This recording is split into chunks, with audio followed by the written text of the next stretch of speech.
promessa tomou conta do mercado financeiro. A ideia de que qualquer empresa pode virar banco. Será?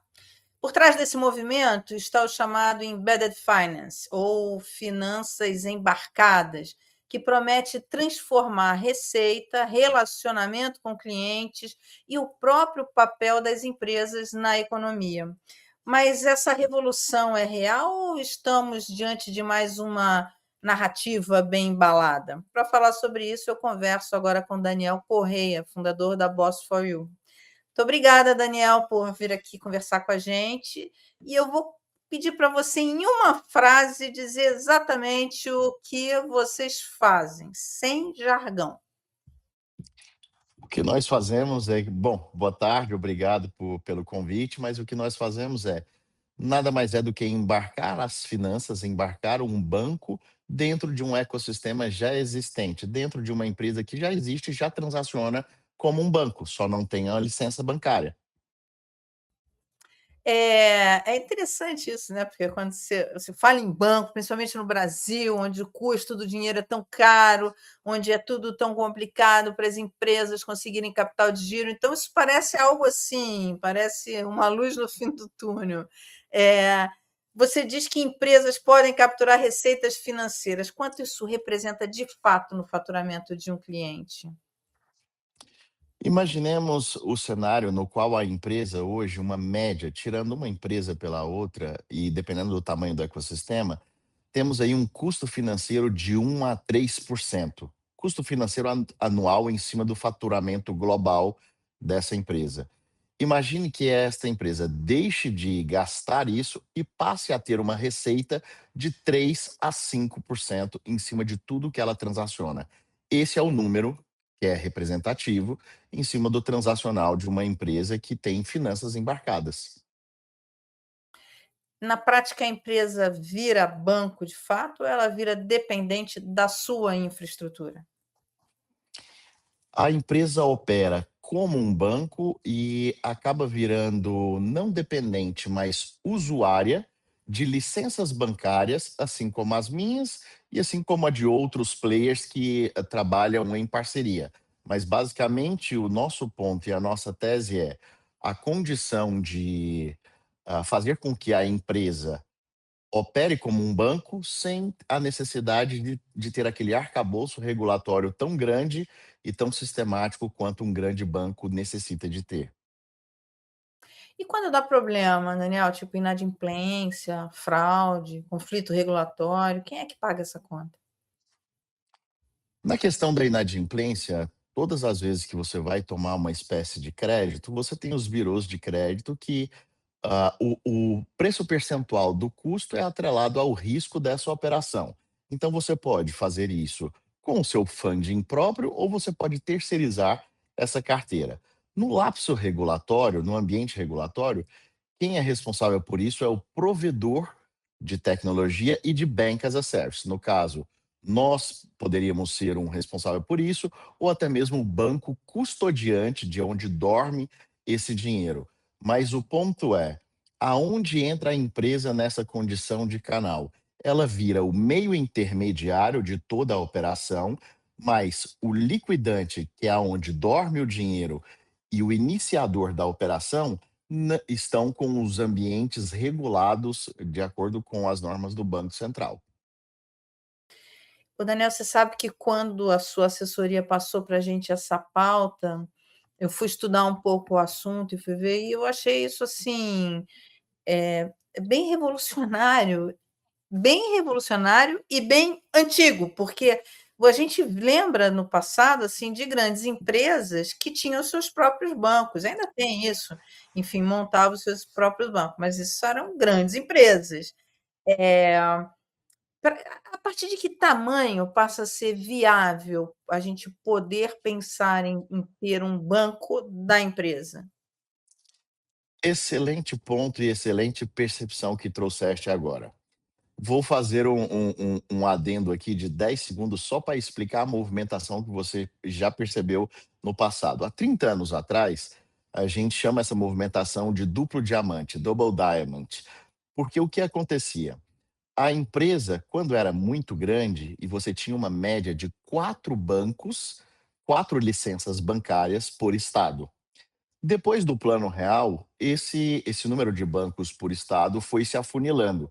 E nesse processo de afunilamento, até o ano de 2011, 2012, tínhamos 7 grandes bancos transacionando mais de 2 trilhões da economia brasileira. O Banco Central viu isso, entendeu que o risco estava na mão de 7 licenças bancárias, desses mais de 2 trilhões transacionados, e aí criou-se a movimentação de fintech entre 2010 e 2012.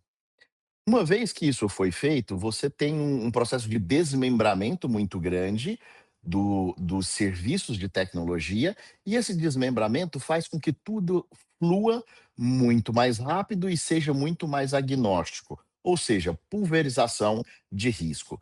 Agora, a movimentação que está acontecendo, que nós chamamos, inclusive esse termo tem exatamente 2 anos e meio que foi inventado, o Embedded Finance nada mais é do que as soluções financeiras e bancárias embarcadas dentro de algum sistema já existente.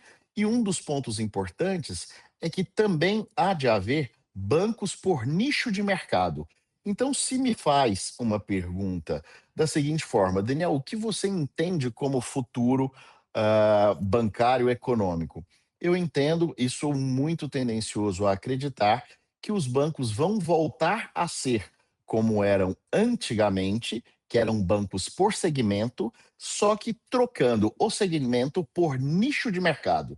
Então, eu acredito que vai ter, nos próximos 5 anos, bancos que são especializados em atender franqueadoras, bancos que são especializados em atender indústrias farmacêuticas, bancos que são especializados em atender MEIs, bancos que são especializados em atender diversos outros segmentos, porém por nicho de mercado.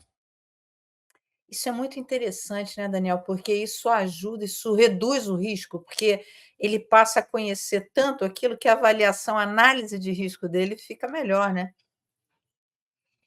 Olha, fico mais uma vez impressionado com a sua colocação e com a maturidade que captou a nossa tese aqui. Todas as vezes que eu vou dar alguma palestra, vou trazer esse tema em pauta, eu acabo dizendo o seguinte: o business deixou de ser de análise de crédito, mas de análise de dados. E o que tu falaste agora foi exatamente isso. Quando você bancariza um ecossistema de topo de cadeia até o fim, passando pela condição de varejo, distribuição e tudo mais, você deixa de analisar o crédito pelos simples birôs de créditos que são desmembrados, que são segregados dessa estrutura, que é o que hoje acontece no ambiente normal dos grandes bancos, e passa a analisar o transacional e o faturamento cíclico deste cliente varejista no final, entendendo o comportamento de gasto dele. Então, além de ser mais democrático e agnóstico, você tende a ter uma análise de crédito mais justa, mais fair para esse tipo de operação. É porque hoje você acaba, principalmente isso nas pequenas empresas, pequenas e médias, você acaba sendo penalizado, pagando um custo maior do que o seu próprio risco por conta, dessa falta de conhecimento, de estar no mesmo barco do que todo mundo nas mais diferentes, exposições a riscos, né. Você tem diferentes exposições a risco e você acaba pagando o preço de todo mundo, né, pelo preço mais alto, cara. Perfeito. Agora imagine o seguinte, a gente chama isso de risco flat. Imagine que todos os segmentos, todos os cenários são colocados dentro de um balde. E aí soma-se tudo e divide pelo número de segmentos, você tem uma taxa de risco base, que é a base daquilo que você vai cobrar. Mas aí vamos tirar desse exemplo alegórico aqui somente a classe médica. A classe médica, ela trabalha e recebe por plantões, por procedimentos e por operações nesse sentido. O risco da classe médica dar um default, estar em deságio, é muito baixo, mas ao mesmo tempo, a classe médica é uma classe que habitualmente é alavancada. O ponto é justo este médico pagar mais caro, neste exemplo, pagar mais caro por acesso a capital de giro? Não. E é exatamente o que a nossa tese faz e o que nós desenvolvemos. A gente desenvolve bancos específicos que entendam o comportamento do médico e que atenda de topo da cadeia, como a operadora de serviço de saúde, o hospital e o próprio médico. Em resumo, ao invés do médico, nesse exemplo, receber com 45 dias, 60 dias do plano de saúde, que vai estar passando pelo hospital, ele recebe em um dia, logo após que ele fez ou o procedimento ou até mesmo o plantão que ele foi contratado para assim fazê-lo. Por isso que eu acredito que esta é a nova base da economia. É muito interessante, dá muita informação e você consegue fazer muito nichado. E esse é um problema sério para pequenas empresas e médias empresas hoje, quer dizer, as grandes ainda conseguem acessar outros mecanismos, mas as pequenas e médias sofrem bastante com isso. Agora, qual é o limite disso? Quer dizer, existe um limite técnico, político, até onde o Banco Central deixa esse modelo avançar? O que o Banco Central nos condiciona é que nós, como provedores de tecnologia e de Bank as a Service, temos que ter as licenças necessárias e a tecnologia necessária para operar com esse tipo de produtos e serviço. Neste caso, o cliente, que pode ser um hospital, uma indústria farmacêutica ou um franqueador, ele vai estar consumindo as tecnologias, as nossas tecnologias e as nossas licenças.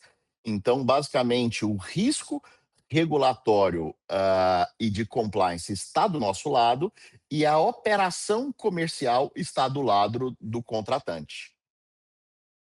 A gente está falando aqui, a gente falou um pouco do custo do crédito, mas mas existem outros serviços, tipo as maquininhas de pagamento, tipo fechamento de câmbio. Essa estrutura, esse banco, eh, teria acesso a todos esses produtos, não? Perfeitamente. Essa é uma das coisas que é mais interessante neste modelo de negócio, é que a gente não reinventa absolutamente nada. Tudo aquilo que nós estamos comentando como banco acaba acontecendo da mesma forma, do mesmo jeito, só que ao invés de ser segregado, cada um desses varejos ou dessa distribuidora ou dessa indústria usar o seu banco de melhor relacionamento, ela usa o seu próprio banco. Então, ao invés de ter várias ramificações bancárias, o que a gente faz é utilizar todos esses mesmos produtos e serviços criando um bank para esta operação específica, tendo tudo isso dentro de uma unidade de negócio só. É um processo de verticalização, de bancarização, de fintechização dessa operação que hoje já existe. Então, todas essas linhas de receita que no começo nós comentamos aqui, elas já existem, só que hoje elas ficam para os grandes bancos. O que a gente faz é fazer com que exista uma economia dessas linhas de receita e principalmente trazer a margem que essas linhas de receita, que outrora eram negativas, para o ambiente positivo. Então a empresa que fomenta esse ecossistema começa a ganhar dinheiro com aquilo que ela já faz, não com aquilo que ela há de começar a fazer, porque ela já existe. Olha só, a gente falou de um monte de coisa boa, né, do sistema, de um monte de coisa que esse modelo traz, algumas soluções importantíssimas. Eu, como pequeno empresário, fico ouvindo você falar aí e fico pensando, das possibilidades. Agora me dá um exemplo concreto de quando esse modelo não funciona, quando é que onde é que ele quebra? 95% das vezes da taxa de insucesso deste modelo acontece de dentro para fora, e a gente chama isso de dinâmica. A gente traz 2 nomes para isso: dinâmica do navio, porque o navio afunda de dentro para fora e não de fora para dentro, ou seja, é o operador bancário, o operador dessa movimentação de Bank as a Service, não saber o que fazer com todos esses produtos e serviços. Esse é o primeiro exemplo que a gente traz e que representa um grande percentual de quebra do modelo. E o segundo modelo, sem fazer nenhum jargão, mas acaba caindo numa condição interna que nós brincamos aqui, que é a dinâmica do Netflix. E aí, o que vem a ser a dinâmica do Netflix? Produtos bancários, tem tantas ramificações, igual você entrar na Netflix e escolher um título para você assistir. Você passa mais tempo escolhendo o título que vai assistir do que assistindo o título que você veio a escolher.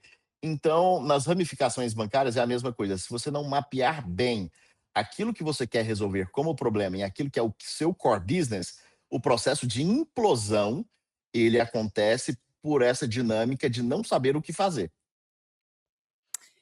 Eh, Se essas finanças embarcadas, se o embedded finance é tão transformador, por que que ainda não mudou de fato a vida da maioria das empresas?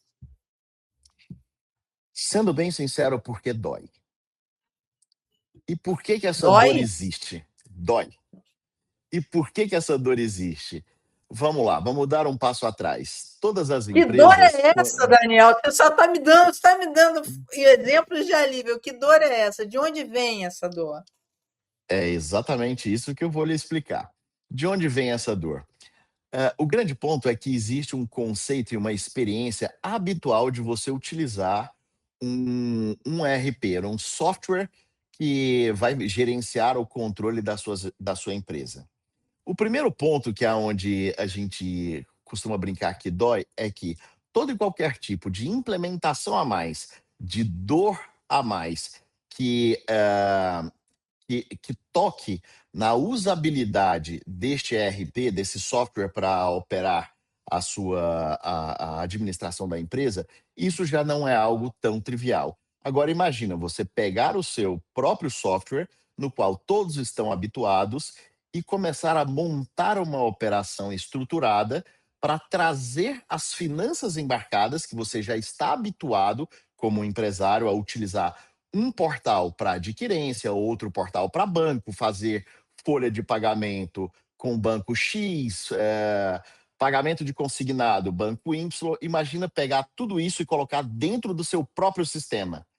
Como isso não é algo tão trivial, porque é novo, as empresas acabam sentindo um pouco de dor por conta do tempo de implementação, que não é lá essas coisas, são 6 meses que a gente está falando. Mas precisa ter muita clareza, porque condicionalmente a este processo de dor do lado de cá, vem a receita do outro lado. Então, basicamente pegar no mínimo 5 plataformas diferentes que se usam para gerir uma empresa e colocar dentro de um lugar só, que já é habitual. Por isso essa pequena dor. Então, assim, uma empresa média brasileira, qual o tamanho de empresa ela já pode pensar nisso que a gente está falando aqui? Em quanto tempo isso vai gerar resultado e qual o investimento que ela precisa fazer? A movimentação atual, a gente planeja, a gente olhando para o mercado, a gente vê 3 cenários aqui. O primeiro cenário é o cenário dos topos de cadeia, do topo dos ecossistemas de cadeias de unidades embarcadas, estão entrando nesse momento nas operações de Embedded Finance. E isso deve acontecer para os próximos 2 anos. Logo depois, essas são as grandes empresas que eu me referi, vêm as empresas de porte médio, e essas empresas de porte médio irão replicar essas soluções para as empresas de pequeno poder aquisitivo ou de pequenas unidades transacionais. Então, toda essa movimentação que eu estou comentando, eu acabo a me arriscar a dizer que essa movimentação toda a gente está falando de 5 anos. Daniel, muito obrigada por essa conversa. Tem para a gente encerrar aqui essa primeira conversa, tem algum case de sucesso, muito sucesso, que para você foi emblemático? Olha, tem vários cases de sucesso que foram emblemáticos porque resolvem problemas. Então, todo case que resolve um problema, para mim é super emblemático. Mas são cases que são hoje são públicos. Um case interessante é o da Natura, que bancarizou o seu ecossistema, o do Boticário também, que está em processo de bancarização, o da própria Ambev, que está fazendo essa operação através de uma empresa que eles criaram, e de várias outras empresas, até mesmo da Cirela, construtora, e várias outras empresas que ninguém sabe a correlação delas com o mercado financeiro, mas que têm aí um pezinho no mercado bancário e que já estão galgando seu próprio espaço. São cases públicos e são cases que estão super saudáveis operacionalmente falando. Porém, o mais antigo deles, que é um dos precursores, é o banco da White Martins, do grupo White Martins ali. Ah, que interessante. Poxa, muito obrigada por essa conversa.